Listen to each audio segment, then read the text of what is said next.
So we are just going to do the chapter number 3, metals and non-metals, and there is no deleted portion from it lesson. and लिख दिया सामने आपको दिख रहा है, there is no deleted portion of this chapter. सारा chapter आपको करना है. वैसे बहुत easy और अच्छा chapter है, मुझे पसंद है ये chapter, right? So आपका आई थिंक कोई भी चैप्टर ऐसा नहीं है जो लाइक बहुत ज्यादा टफ हो और बहुत ज्यादा चीजें उसके अंदर करनी हो. यस, बहुत सारी ऐसी चीजें हैं जो आपको एक्चुअली मार्क्स गेन करवा सकती हैं, राइट? तो मैंने आपकी वेटेज डाल रखी है, आपको लिंक मिल जाएगा किस किस चैप्टर की किस यूनिट की आपकी कितनी वेटेज है. अगर आपको डिटेल में चाहिए तो definitely do right the answer the comment section, तो आपको और डिटेल और हम उसकी बाइफर्केशन कर देंगे आपके लिए, so that will be easy. So metals and non metals chapter start करते हैं. मेटल्स एंड नॉन मेटल्स, आपको बचपन से आपने मेटल्स देखे हैं. Iron is a metal, aluminium is a metal, copper is a metal, silver is a metal, right? बहुत सारे मेटल्स हमने पढ़े हैं, बहुत सारे मेटल्स हमने देखे हैं, राइट? अपने हमारे आसपास बहुत सारे मेटल्स हैं. इवन नॉन मेटल्स की अगर मैं बात करूं, बहुत सारे नॉन मेटल्स हैं. Sulphur, nitrogen, oxygen, carbon, so they all are non metals. So metals और non metals are actually around us, right? So metals are non metals, they are already we know, but in हम कैसे differentiate करेंगे कोई चीज metal है या metal नहीं है, राइट? अगर मेरे पास आयरन है और मेरे पास एक और अदर मेटल है, so how will I differentiate that this is metal or non-metal? So first thing, I will just look at the physical properties of that. Like just by looking at that, I can just tell it like, yeah, yes, this is a metal and this is a non-metal. So first thing is luster. Luster होता है shine.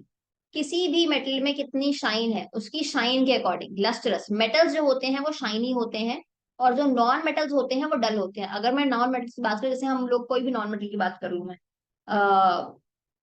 Oxygen, right? sulfur, right? They are non-metals, right? But they are not shiny.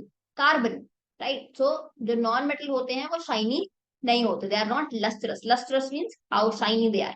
There is a always exception. So ये table आपकी बहुत help करने वाला है. इसकी help से आप इजीली समझ सकते हो कि क्या है. एक्सेप्शंस आपको याद रखने हैं. यस, एक नॉन मेटल ऐसा है जो हमारा शाइनी है, जो शाइन करता है, दैट इज आयोडीन. आयोडीन जो टिंचर सोल्यूशन होता है, अगर आप डॉक्टर की शॉप पे जाओगे एंड कई बार आपको चोट लग जाती है, डॉक्टर आपको पट्टी बांधता है, वो सोल्यूशन जो डॉक्टर आपको लगाता है, वो ब्लैक सा जो सोल्यूशन होता है, that is actually tincture solution. Iodine होता है, दैट इज राइट. जितने भी मेटल होते हैं, बाकी बात है, जितने भी मेटल होते हैं हमारे, वो क्या होते हैं? Metals are hard. Metals are hard. अगर मैं बात करूं मेटल्स की, तो आयरन में देखोगे, एल्यूमिनियम देखोगे, कॉपर देखोगे, all the metals are hard, whereas non metals are soft, right? अब इसमें भी कुछ एक्सेप्शन है. ज्यादातर नॉन मेटल्स जो होते हैं वो हार्ड होते हैं, बट सोडियम, लिथियम, ये सॉफ्ट मेटल्स हैं. कुछ ऐसे मेटल जिनको आप लोग चाकू से भी काट सकते हो, इतने सॉफ्ट मेटल्स होते हैं, right? So diamond non metal है, but it's actually hard, right? Diamond को आप किसी भी चीज से कट नहीं कर सकते. It is the hardest substance in the nature. So ये क्या है? हमारा नॉन मेटल है. Then to its hard state. जो मेटल होते हैं ज्यादातर वो मेरे किस स्टेट में मिलते हैं? मेटल ज्यादातर मेरे को सॉलिड स्टेट में मिलेंगे, except mercury. Mercury liquid state में मिलेगा, बाकी सारे मेटल जो होते हैं सॉलिड स्टेट में होंगे. आप एल्यूमिनियम देख लो, कॉपर देख लो, सब सॉलिड स्टेट में है. जो हमारे पास नॉन मेटल्स हैं, वो किस फॉर्म में होंगे? ज्यादातर गैसेस या लिक्विड फॉर्म में होंगे, सॉलिड या फिर गैसेस फॉर्म में होंगे, या एक्सेप्ट ब्रोमीन. ब्रोमीन हमारा लिक्विड फॉर्म में होता है, अदरवाइज सारे मेटल नॉन मेटल होते हैं हमारे गैस स्टेट में होते हैं या फिर सॉलिड स्टेट में होते हैं, लिक्विड स्टेट में नहीं होते. ब्रोमीन जो है हमारा, ये लिक्विड स्टेट होता है. फिर देखते हैं आगे.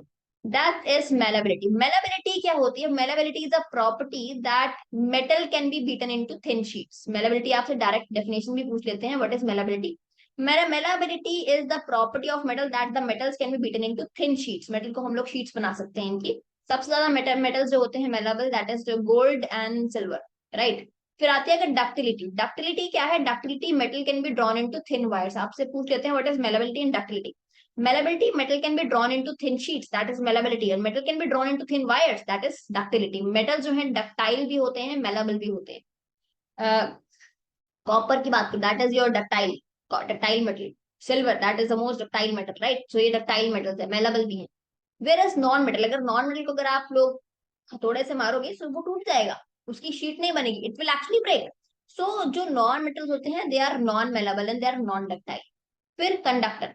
जो जो मेटल्स होते हैं हमारे, दे आर एक्चुअली कंडक्टर्स. जो मेटल हैं, they are conductors, right? All the metals conduct electricity. Silver, copper, ये तो बेस्ट कंडक्टर्स हैं, इसीलिए हम इनको वायर्स में यूज करते हैं. जितनी हमारे घर पे वायरिंग होती है, देखो सिल्वर जो बहुत कॉस्टली पड़ जाएगा. सिल्वर एक्चुअली में it's actually very good conductor of heat and electricity. But silver बहुत कॉस्टली पड़ जाएगा। सोचो अगर इमेजिन लाइक कि हम लोग घर पे सिल्वर की वायरिंग करा रहे हैं, लाइक कोई रईस इंसान होगा तो ठीक है करा ले, बट ज्यादातर हम लोग कॉपर की वायरिंग ही कराते हैं, right? So they are the good conductors of electricity, right?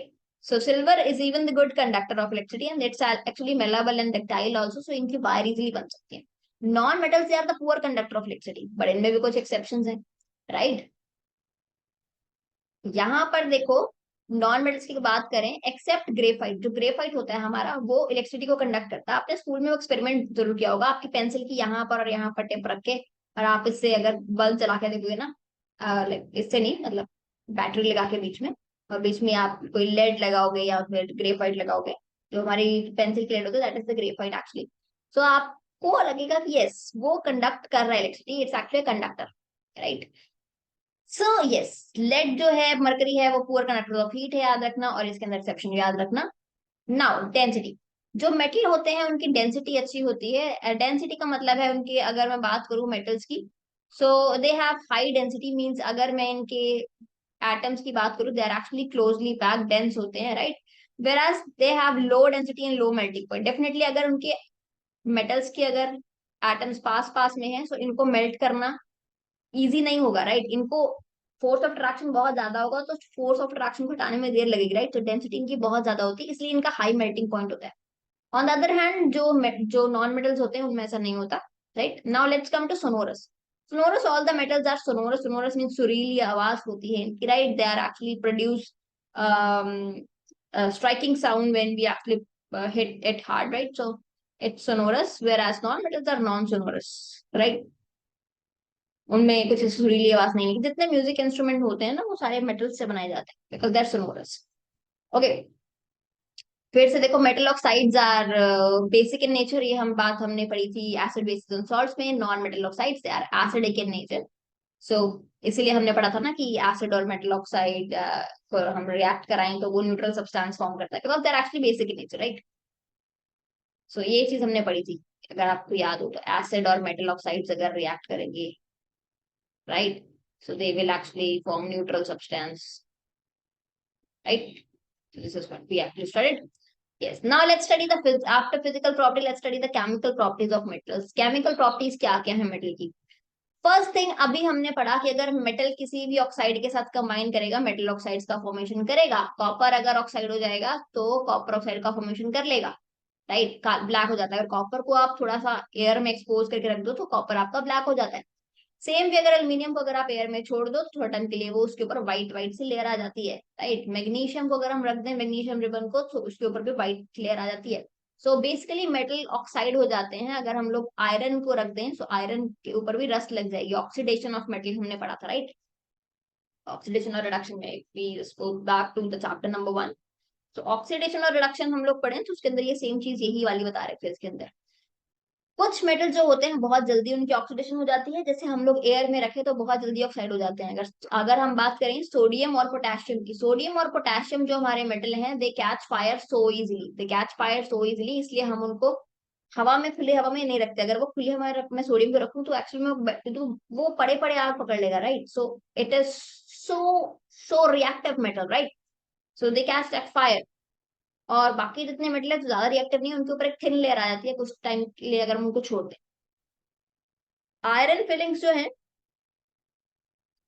Do not burn on heating, but iron, जो आयरन फिलिंग्स है, आयरन फिलिंग्स जल जाती है। आयरन नहीं बर्न होता है, पर आयरन फिलिंग अगर हम जलाएं तो आयरन फिलिंग जो है मेल्ट हो जाएंगी, राइट? रेड हो जाती है, correct?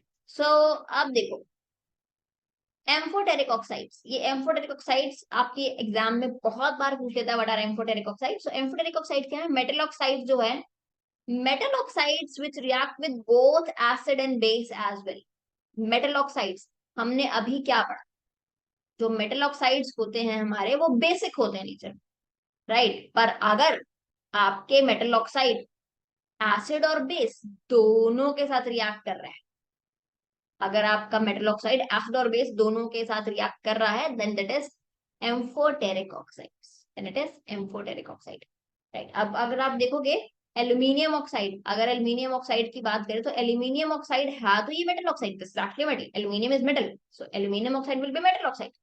but aluminium oxide can actually react with acid and actually react with base as well. So it is amphoteric oxide. So the something that actually, अगर आपसे पूछ ले कि example दो amphoteric oxides का, so you can just simply give the example of aluminium oxide, right? Right. Let's move on further. Now reaction of metal with water. अब metal के साथ water के साथ कैसे react करते हैं? अब देखो एक सिंपल सी चीज अंडरस्टैंड करो हमेशा। इस चैप्टर की सबसे इंपॉर्टेंट चीज अगर मैं बताऊं, that is your this reactivity series, जो मैंने आपको लास्ट अपनी वीडियो में भी लर्न करवाई थी, दैट इज कनाबा। इसमें बे बी ए मिसिंग है, उसको लिख देते कनाबा का मग, अल्जन, पी नी सन, थोड़ा मिसिंग है सन, पब ह क्यू H G A G A. This is actually reactivity series. अगर आपको ये याद है तो आपकी प्रॉब्लम इजीली सॉल्व हो जाएगी। कनाबा कमा गल्जन फीसन पबहक्यू एचजीएजीए, this is actually reactivity series. सबसे टॉप पर जो आपको मेटल्स दिख रहे हैं वो मोस्ट रिएक्टिव मेटल्स है, सबसे ज्यादा रिएक्टिव, फटाफट रिएक्ट कर लेंगे। सोडियम, पोटेशियम, कैल्शियम ठंडे पानी के साथ भी रिएक्ट कर लेंगे ब्रो। ये इतने ज्यादा रिएक्टिव मेटल्स हैं, right? So that's why it actually react with cold water. फिर थोड़ा सा नीचे आओ, थोड़ा सा नीचे आओ तो अब हमारे पास क्या आ गए? मेटल्स आ गए, मैग्नीशियम, राइट? ये रिएक्ट तो करेंगे but they need hot water to react, right? थोड़ा सा और नीचे आते हैं, अब फिर एल्यूमिनियम, जिंक, अब ये रिएक्ट तो करेंगे but they react with steam. थोड़ा सा और नीचे आओ अब यहाँ पर, राइट?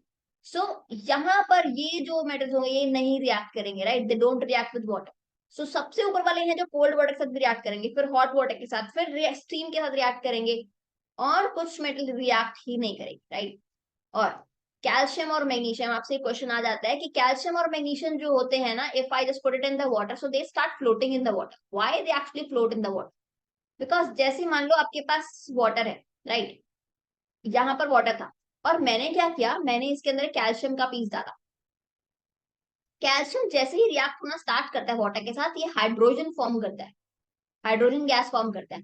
और एसी, अगर मेटल किसी वाटर के साथ रिएक्ट करता है तो मेटल ऑक्साइड और हाइड्रोजन गैस फॉर्म करता है। सो ये हाइड्रोजन गैस जो होती है ना, it actually stick to the surface of calcium. Calcium की सर्फेस से स्टिक होना शुरू हो जाती है, जिसकी वजह से हमारा जो कैल्शियम है या मैग्नीशियम है स्टार्ट फ्लोटिंग, राइट? तो ये आपसे क्वेश्चन पूछ देता है कैल्शियम फ्लोट क्यों करता है? Because when metal reacts with water it start forming metal oxides and hydrogen gas. The hydrogen gas that it releases stick to the surface of calcium, so start floating, right? So this is how it works. So metal oxides, water, ये क्या form करते हैं? Metal hydroxide.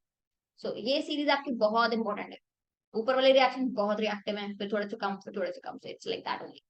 Let's move on further. Yes, नीचे ही नहीं जा रहा, what happened to it? Right.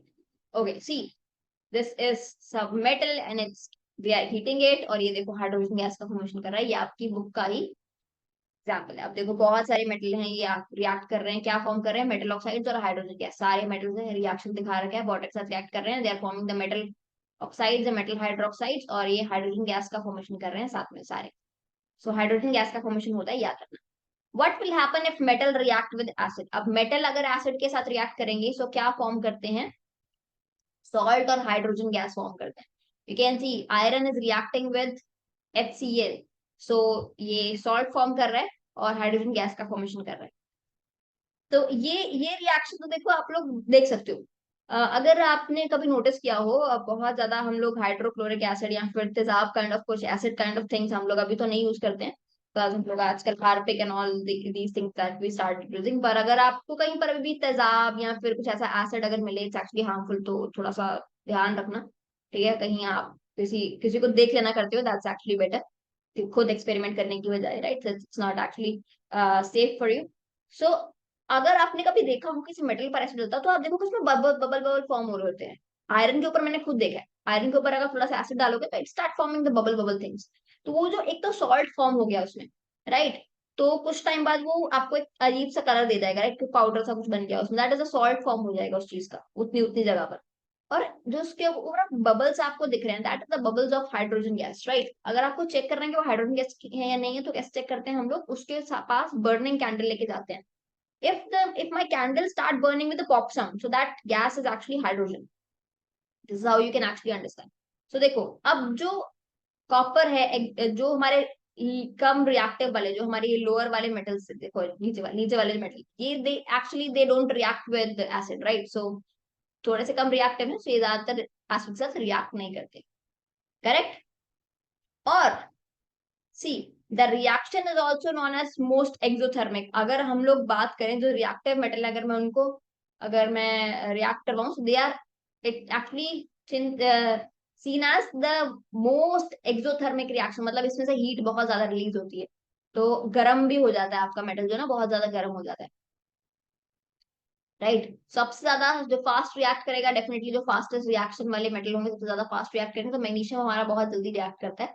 और on the other hand, जो यहाँ पर देखो ये डाइल्यूट एसिड के साथ स्पेशली तो रिएक्ट नहीं करते, जो हमारे लीस्ट रिएक्टिव वाले मेटल्स हैं, specially they don't react with dilute acid. इनके लिए कौन सा एसिड चाहिए होता है? हमें कॉन्सेंट्रेटेड एसिड चाहिए होता है, आई, राइट? अब देखो एक्वा रिएक्शन, आपके बुक में डू यू नो में एक टेबल दे रखा है, इट्स एक्चुअली वेरी इंपॉर्टेंट, आपसे पूछ लेते हैं।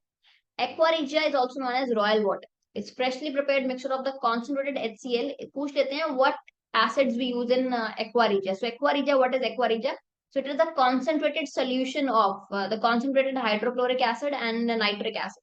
हाइड्रोक्लोरिक एसिड और नाइट्रिक एसिड का जो आपका रेशो है ये HCl और HNO3 किस रेशो में है? नाइट्रिक एसिड में ये आपका 3:1 की फॉर्म में है, right? This is aqua regia. So it can dissolve gold, even either of these acids do so alone, right? So it can actually help in dissolving the gold. Gold को साफ करने के लिए, गोल्ड को dissolve करने के लिए इसको हम लोग यूज करते हैं, अगर, राइट? गोल्ड और प्लेटिनम को भी डिसॉल्व कर लेता है, इतना ज्यादा स्ट्रॉन्ग हमारा जो सोल्यूशन होता है, राइट? ये so let's move on further. ये आपसे बहुत बार पूछ लेते हैं, इसको याद रखना है कि इसके अंदर कौन कौन से दो एसिड्स हैं। Let's move on further. Yes, how does metal react with solution of other metal? अगर मेटल को किसी और मेटल के सोल्यूशन के साथ में रिएक्ट करवाऊं, अब देखो दो रिएक्शन, ये आपकी बुक का ही जो पिक्चर है आपकी बुक में दे रखी है पिक्चर ये, राइट? सो इसको तो आपको पता है, हाई रिएक्टिव तो जल्दी रिएक्ट करेंगे, हमने डिस्प्लेसमेंट रिएक्शन पढ़ा था, it is same. See what is happening, copper sulphate solution है and iron nail is in that. So copper sulphate solution and we are putting the iron nail in that, and the other thing, on the other hand, what is happening? It is an iron sulfate solution, FeSO4, and we are putting the copper into that, right? So what is actually happening? So now see, copper is more reactive or Fe. So copper is somewhere here and Fe is somewhere here. So definitely Fe ऊपर है, Fe is more powerful. So Fe is more powerful. Fe जाएगा इसके पास, बोलेगा copper ली, चलो जगह छोड़िए. So it will become FeSO4. So और आपका कॉपर आ जाएगा बाहर. So ये हो गया, इसके अंदर रिएक्शन आपका होगा, राइट? सो ये रिएक्शन होगा. On the other hand, if I see that iron sulfate solution, now copper will actually cannot replace it, so इस केस में क्या होगा हमारा? No reaction. So definitely if I react the metal with any other solution of metal salt, so वो high reactive metal जो होगा वो हमारे लो रिएक्टिव मेटल को क्या कर देगा? डिस्प्लेस कर देगा, right? That high reactive metal displace the low reactive metal. ये आपका सिंपल चैप्टर 1 वाला जो हमने डिस्प्लेसमेंट रिएक्शन पढ़े थे, दैट इज सेम, राइट? सो कुछ भी दे रखा हो, सिर्फ आपको रिएक्टिविटी सीरीज याद रखनी है, कनाबा कमा गल्जन फिनिसन पबहक्सू HgAgAu, right? Problem solve, right? How do metal react with non metal? अब मेटल और नॉन मेटल कैसे रिएक्ट? देखो, सबसे पहले अगर मैं मेटल की बात करूं, मेटल जो होते हैं हमारे इलेक्ट्रॉन गिवर्स होते हैं. मेटल्स क्या है हमारे? Electron givers, right? और जो हमारे नॉन मेटल्स होते हैं ये इलेक्ट्रॉन टेकर्स होते हैं.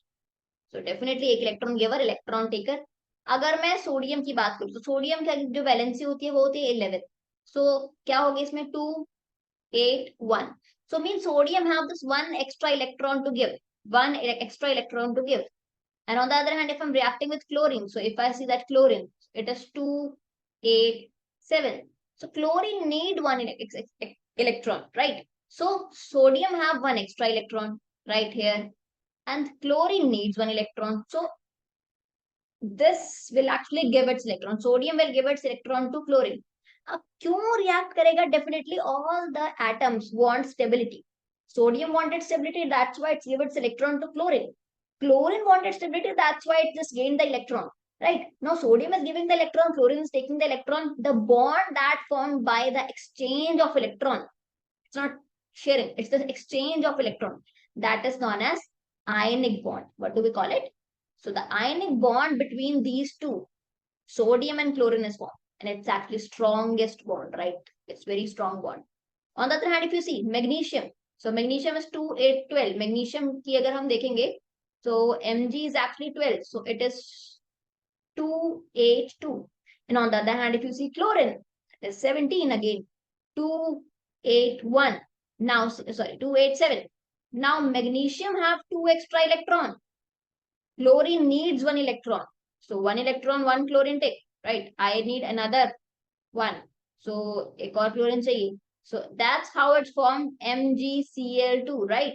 And that's how it's formed NaCl, the bond formed between the gain and loss of electron. So what is ionic bond? Sometimes it get asked like in the examination also, what is ionic bond? Ionic bond क्या है? Ionic bond, the bond formed due to gain and loss of electron.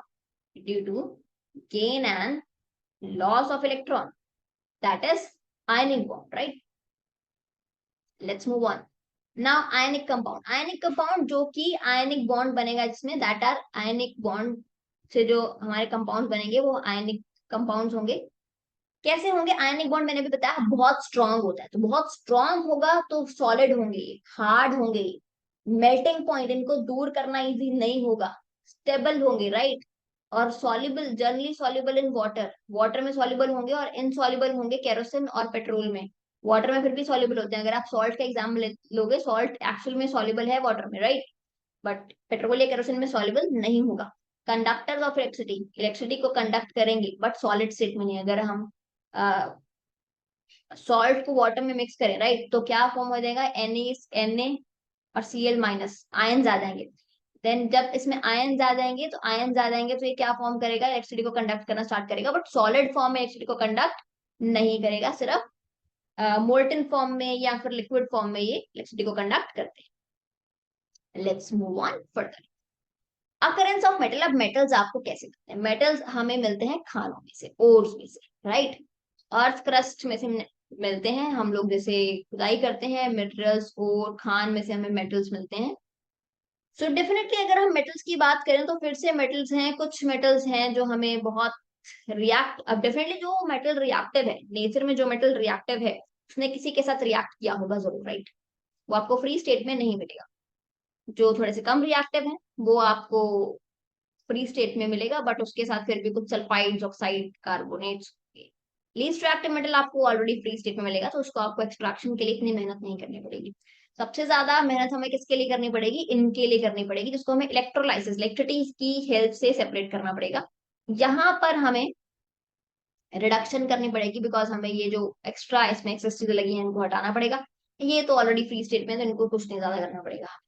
सो चलते हैं. हमारे पास three types हैं: highly reactive metal, medium reactivity, लो reactivity.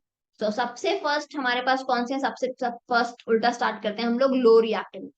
जो low reactive metal होते हैं, simple, इन्हें कुछ नहीं करना होता हमें, इजिली बस हम इनको हीट करते हैं और हमें जो है प्योर मेटल मिल जाता है. लाइक एच, आपका मरकरी है, मरकरिक सल्फाइड बना हुआ है, राइट? सो एच, आयरन और की मरकरी में इसने सल्फर के साथ रिएक्ट किया हुआ, राइट? तो सिंपल हम इसको हीट करेंगे, हीट करने से ऑक्साइड बन जाएगा, ऑक्साइड को फिर हीट करेंगे, उससे हमारा मतलब इसमें कुछ नहीं करना, सिर्फ हीटिंग से, राइट? हीटिंग से हमने उसमें क्या करा? एक्सट्रैक्ट कर लिया मेटल, बिकॉज ज्यादा रिएक्टिव है ही, ये लो रिएक्टिव मेटल ज्यादा रिएक्ट नहीं करते ये सराउंडिंग के साथ. फिर आते हैं हमारे मिडिल वाले. ये मिडिल वाले जो होते हैं, या तो इन्होंने सल्फर के साथ रिएक्ट किया होता है, या तो इन्होंने कार्बन के साथ रिएक्ट किया होता है. मीन्स या तो ये सल्फेट के साथ रिएक्ट किए हुए मिलेंगे आपको, सल्फाइड्स के साथ, या फिर हमारे कार्बोनेट के साथ, right? It is easy to obtain metal from the oxides of carbonate must be converted into metal oxide. सबसे पहले हम इनको क्या करेंगे? ऑक्सीजन के साथ रिएक्ट कराएंगे ताकि ये ऑक्साइड में कन्वर्ट हो जाए. तो अगर सल्फाइड और है, राइट, अगर सल्फाइड्स हैं, सल्फाइड्स को हम लोग अगर ऑक्सीजन के साथ रिएक्ट करवाएंगे, तो sulphide ores are converted to oxides by heating strongly in the presence of excess air. इसको हम क्या बोलते हैं? इस प्रोसेस को क्या बोलते हैं? रोस्टिंग बोलते हैं. अगर सल्फाइड ओर को कर रहे हैं, जिंक सल्फाइड को कर रहे हैं, राइट? ये कोई भी हमारे जो मिडिल वाले मेटल्स है, राइट। अगर हम जिंक सल्फाइड को कन्वर्ट कर रही है, जिंक सल्फाइड को कर रहे हैं, आयरन सल्फाइड को कर रहे हैं, लेड सल्फाइड, सल्फाइड और कन्वर्ट करेंगे तो क्या बनेगा ये, इसको रोस्टिंग बोलेंगे। अगर कार्बोनेट और को हम लोग हीट करेंगे, कार्बोनेट और को हम लोग एक्सेस हीट के अंदर, लिमिटेड एयर के अंदर हम लोग इसको हीट करेंगे, इसके अंदर हमें एक्सेस चाहिए होती है और इसके अंदर हमें लिमिटेड चाहिए होती है, लिमिटेड एयर, लिमिटेड एयर चाहिए हमें और इसके अंदर एक्सेस एयर चाहिए। और इसको अगर हम लिमिटेड एयर के अंदर हीट कर रहे हैं, सो इसको हम बोलेंगे calcination. Difference between calcination and roasting आपसे पूछ लेते हैं। So calcination is simple when we actually heat the carbonate ore in the limited air, right? And sulfide ores when we heat, so that is roasting. You can just simply just remember this example कि zinc sulphide को react किया oxygen की presence में, तो उसने zinc oxide दिया और दोनों में ऑक्साइड ही मिल रहा है। देखो जिंक ऑक्साइड, ऑक्साइड्स मिल रहे हैं। फिर उस ऑक्साइड को हम लोग क्या करते हैं, कार्बन के साथ रिएक्ट कराते हैं, तो कार्बन मोनोक्साइड बन गया और जिंक हमारे पास मिल गया। राइट। सो ये ऐसे हम लोग मिडल रिएक्टिविटी वाले जो मेटल्स हैं उनको हम लोग सेपरेट करते हैं। Let's move on to third thing, that is your highly reactive. अब ये बहुत ज्यादा रिएक्टिव होते हैं, इनको तो सेपरेट करने के लिए हमें क्या चाहिए, इलेक्ट्रिसिटी चाहिए। इलेक्ट्रिसिटी की हेल्प से ही ये सेपरेट होते हैं। द प्रोसेस ऑफ सेपरेटिंग और purifying the metal, that is with the help of electricity, that is known as electrolysis. We call it the process of electrolysis. Electrolysis का हम लोग प्रोसेस बोलते हैं इसको। So if I just tell you more, so electrolysis के process में क्या करते हैं हम लोग, दो मेटल लिए हमने, एक प्योर मेटल लिया, एक इम्प्योर मेटल लिया। तो इम्प्योर मेटल लिया उसको हमने बनाया एनोड। इम्प्योर मेटल को क्या बना दिया हमने, एनोड। इम्प्योर मेटल थोड़ा सा मान लो मोटा होता है ये, राइट, हमने ज्यादा लिया बिकॉज इम्प्योर है, इसमें बहुत सारी इम्प्योरिटीज भी हैं, सो मैंने इम्प्योर मेटल ले लिया। तो ये हमारा इम्प्योर मेटल है। जो प्योर मेटल है हमारा जनरली थिन होता है। इम्प्योर मेटल को हमने क्या बोला, कैथोड बना दिया, दैट्स ऑफ एनोड बना दिया, पॉजिटिव चार्ज। कैथोड क्या है, कैथोड कट से कैथोड, सो नेगेटिव चार्ज होता है इस पर। अब इलेक्ट्रिसिटी हमने स्टार्ट, स्विच ऑन करा। जैसे हमने यहाँ पर स्विच ऑन करा, इलेक्ट्रिसिटी का फ्लो स्टार्ट हो गया। अब इलेक्ट्रिसिटी का फ्लो जैसे ही स्टार्ट हुआ तो क्या होगा, यहाँ से ये जो मेटल है, मान लो हमें जो है कॉपर करना है, ये आपका जो इम्प्योर कॉपर है, ये आपका प्योर कॉपर है। तो क्या होगा, कॉपर सल्फेट के सोल्यूशन में धीरे धीरे क्या होगा, आपका कॉपर डिजोल्व होना शुरू हो जाएगा। इसमें से जो कॉपर होगा, मतलब ये धीरे धीरे आपका एनोड जो है वो पतली होनी शुरू हो जाएगी। राइट। और सारा का सारा कॉपर इसके अंदर सोल्यूशन के अंदर डिजोल्व होकर कहाँ जाना शुरू कर देगा, इस पर। धीरे धीरे क्या होगा, ये वाली आपकी कैथोड आपकी मोटी हो जाएगी, बिकॉज इस पर आपका सारा कॉपर ज्यादा के स्टिक हो जाएगा और ये एनोड जो है आपकी पतली हो जाएगी। और इसमें से जो आपके इम्प्योरिटीज हैं कुछ है, वो आपका नीचे आपके यहाँ आ जाएगी। सो आपसे इसको बोलते हैं, जो नीचे आपका ये आया हुआ है जो मड आप देख रहे हो, that is anode mud. Anode mud basically आपका जो एनोड के अंदर जो रेसिडुअल पार्ट होता है, जो आपका इम्प्योरिटीज वाला पार्ट है, वो क्या है, एनोड मड के फॉर्म में आपको मिल जाता है। तो कुछ नहीं है, मान लो आपको कोई भी मेटल, जो कोई भी रिएक्टिव मेटल की हम लोग बात करते हैं, कॉपर है, कुछ भी है, प्योर मेटल हमने लिया, उसका कैथोड बनाया। इम्प्योर जो मेटल लिया हमने, मोटा लिया, उसके अंदर हमने, और जो बड़ा वाला जो मेटल होता है हमारा, वो थोड़ा देर थोड़ा थोड़ा मेल्ट होकर डिजोल्व होकर क्या हो जाएगा, दूसरी वाली साइड जाना शुरू कर देगा, प्योर के साथ स्टिक कर जाएगा, राइट वो। तो प्योर वाला मेटल एक साइड आ गया, दूसरा वाला क्या हो गया, डिजोल्व हो गया, इसमें से इम्प्योरिटी नीचे बैठ गई और बाकी से डिजोल्व होकर यहाँ। So this is how it actually work. So बिल्कुल मैंने आपको ऐसे कि मैंने आपको लेमन लैंग्वेज में, एक देसी लैंग्वेज मैंने आपको समझाया, this is how electrolysis, refining of metal actually works, right. So now let's move on. Corrosion, corrosion हमने पहले भी पढ़ा है कि when the metal get oxidised, any metal get oxidised, so it is actually corrosion. जो हमारा silver है वो ब्लैक हो जाता है अगर हम उसको एयर में एक्सपोज कर दें। कॉपर है वो ग्रीन हो जाता है। आयरन है उसमें रस्ट लग जाती है, राइट। आयरन की केस में रस्टिंग बोलते हैं, बाकी सारे केस में हम लोग क्या बोलते हैं, कोरोजन, राइट। कोरोजन होने के लिए हमारी दो कंडीशंस है, that is air and water. अगर इन दोनों में से हमें कुछ भी कम मिला तो कोरोजन नहीं हो, राइट। अब फर्स्ट केस में देखो, एयर मिल रही है, वाटर भी है, कोरोजन। सेकंड वाले केस में एयर है, बिकॉज यहाँ पर हमने क्या कर दिया, रास्ता रोक दिया एयर का। Air will not get in touch with this, तो वाटर है खाली, राइट। सो यहाँ पर इसके अंदर डिजोल्व ऑक्सीजन भी नहीं है, तो यहाँ पर कोरोजन नहीं होगी। कोई भी एक कंडीशन एब्सेंट है एयर और वाटर में से, कोरोजन नहीं होगी, राइट। सो अगर आपने देखा होगा, जो हमारे ऑर्नामेंट्स होते हैं, कुछ भी हम लोग लेकर आए तो उनमें ना वो सिलिकॉन जेल का वो होता है, वो छोटा सा पैकेट होता है, that is actually to observe absorb the excess moisture. अगर मॉइस्चर नहीं रहेगा उस चीज में, आप बॉटल कुछ भी एक्स वाई जेड आप कोई चीज लेकर आए हो, इसकी कोरोजन हो सकती है, और अगर उसमें मॉइस्चर नहीं रहेगा तो खाली एयर उसका कोरोजन नहीं कर सकती है, तो ड्राई एयर भी कोरोजन नहीं कर सकती है, तो आपका वो जो चीज है खराब नहीं होती। तो दो कंडीशन है, एयर और मॉइस्चर, दोनों में से अगर कोई भी हमें नहीं मिला तो कोरोजन नहीं होती, दो कंडीशन सही होती है। Let's move on further. So अब कोरोजन को हम लोग, कोरोजन तो पढ़ लिया, पर कोरोजन का हम लोग प्रिवेंशन कैसे करेंगे। सो प्रिवेंशन ऑफ कोरोजन की बात करूँ तो कोरोजन की प्रिवेंशन के लिए दो चीजें हैं, या तो हम लोग उसको पेंट कर दें, सिंपल सी चीज है, हम लोग पेंट कर दें। मान लो मेटल था, आयरन था, राइट, मेरा मेटल था आयरन।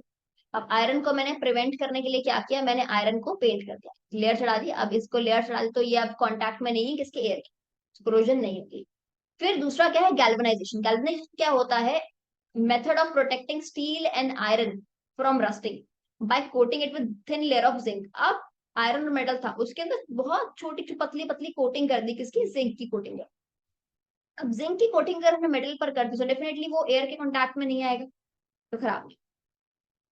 थर्ड थिंग, इसका एलॉय बना दिया। What is alloy, alloy is basically the homogeneous mixture of two metal, दो मेटल को मिक्स करके हमने एलॉय बना दिया, स्टील।